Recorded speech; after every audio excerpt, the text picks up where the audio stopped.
Nagluto nga ako ng kinamatisang manok at dito ko ilalagay yung pechay na aking nabili sa halagang 20 pesos. O di ba ang dami nito at sariwa pa.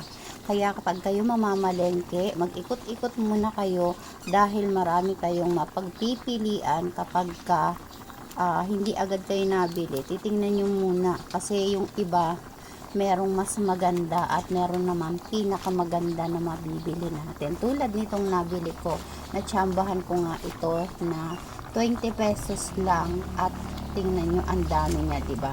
Sulit na sulit ang 20 pesos na halaga nito. O, diba?